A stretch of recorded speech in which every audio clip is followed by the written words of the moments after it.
All right, welcome back. Another day, another glorious day of practice. Welcome, all you beginners, right through to intermediates. My name's Ray, as you probably know, and I'm here to basically, install a philosophy or a strategy to get you playing songs as quick as possible on the guitar. Okay? Um, there's information out there everywhere. You can get information about chords, about everything. But it really helps if you really know what to do with that information, where to start, and really more importantly, what not to waste time on, like I did. All right? Useless stuff that you'll never need. So today we're going to follow up on, we've been looking at trying to avoid playing bar chords whenever possible because we're beginners and quite frankly it's overwhelming already, okay? And I really don't have the mind and skill set to be learning bar chords right now. And I personally recommend that you wait until you have built that guitar foundation, left hand, right hand, and there's a comfort level, your skill and your confidence is through the roof.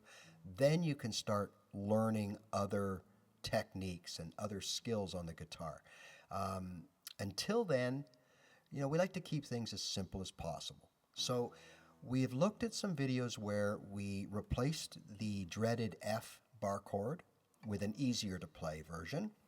We looked at a video where we took an A chord, an A open chord, played with one finger, and simply moved it up 2 frets to simulate a B power chord, or bar chord, sorry. And while it's not a true, by the terms of the notation, B chord, it's pretty close, and it sounds close, and that's the most important thing, along with the fact that it's much easier to play. In fact, for me, I've been playing a number of years, and the B, like that A-shaped B bar chord, is by far my kryptonite. I have a hard time with it. I'd say my success rate is barely 50%, which means I clunk that chord 50% of the time as well. So you're not alone out there, all right? So today we're going to look at the B minor. And if you want to know a little bit about why and how bar chords are constructed and what we use them for, check out my video on just that, bar chords, and it'll explain the whole theory behind them, okay? But in short, really what we're doing in this case to make a B minor is we're taking an A minor, right, and moving it up 2 frets, because A minor up 2 frets on the guitar would be a B minor. If we were able to take that guitar nut off and move it 2 up and put it here on the 2nd fret and play an A minor, okay, we would have a B minor, right? So why can't we do that anyways? All right? So let's take a look. So we have our B minor, which is our finger. Our bar finger is replacing that nut, or a capo, all right? And it's on the 2nd fret. And then we simply have our A minor shape played with these 3 fingers sitting in front of it. So if we play that, that's our full B minor. What if we take the bar off? Bar on, bar off. Bar on, bar off. I'm not hearing a heck of a lot of difference here, okay? Now we know that technically it wouldn't be a B minor, there's no B in the bass, that kind of stuff, but geez, it sure sounds good, and it's relatively easy to play because here's our A minor, and we just slide it up. There's our B minor, A minor, B minor. All right? So there's one way. Let's look at a second way that I believe has got more of the proper notes that are involved. Now you can play it a couple of ways. It depends on your comfort level, right? Now remember, you're going to be learning a new chord here, right? A new chord shape. So my theory is, before we show you this, is you might as well practice the true B minor. But if you don't want to, that's completely up to you. So to replace that B minor, you'd have to finger this chord. So we're going to take our ring finger, or our pointer finger, and fret the B note, which is the A string, 2nd fret. Then we're going to skip a string and bring our big fat middle finger, except for you ladies, that's a dainty middle finger, and we're going to place that on the A note, which is the G string at the 2nd fret. So we have an open string in between our fingers. And then our ring finger is sitting right there. We're going to just fret that note right here, the D note, and that's the 3rd fret of the B string. And we're going to play from, just like the B minor, our A string down. And that is your B minor. Okay, now it's going to take some getting used to, but that is a B minor, right?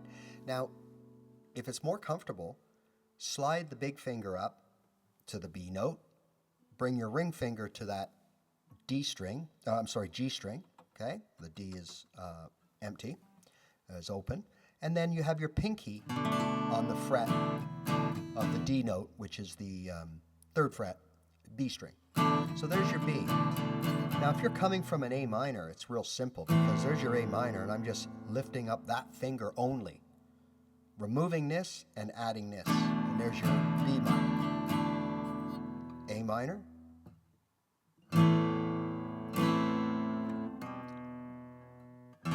B minor. Okay? A minor, traditional B minor.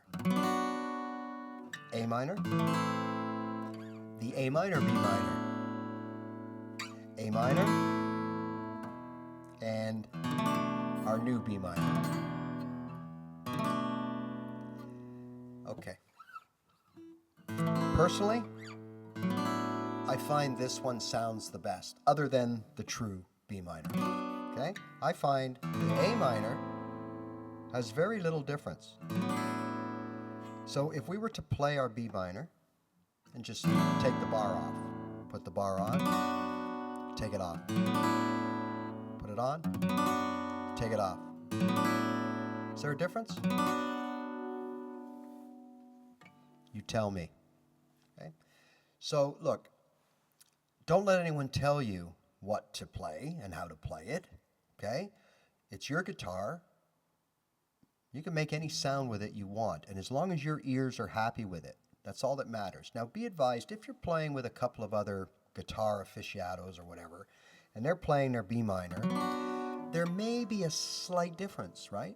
Someone might say, hey, somebody's off, somebody's off. Well, I doubt it, but they might, and you'll know why, because you're really probably a note away from a true B minor, but it really shouldn't make much of a difference. Let me know what you think, okay? As you did in the B video that we did, you made it pretty clear that you thought that the A up 2 frets was a pretty good sounding B, and I tend to agree. So I'd be interested to hear what you think of this video. And of course, if you like any of my stuff and you think I might be useful to help you out in your guitar journey, you can always subscribe. And I post videos on a regular basis. And lastly, if there's anything that maybe is bothering you in your beginner's journey and you could benefit from a video, if I can do it, I'd be more than happy to make it for you, right? So thanks again. Enjoy your B minor, however you decide to play it, okay? Choice is yours because it's your guitar. All right, and we'll see you next time.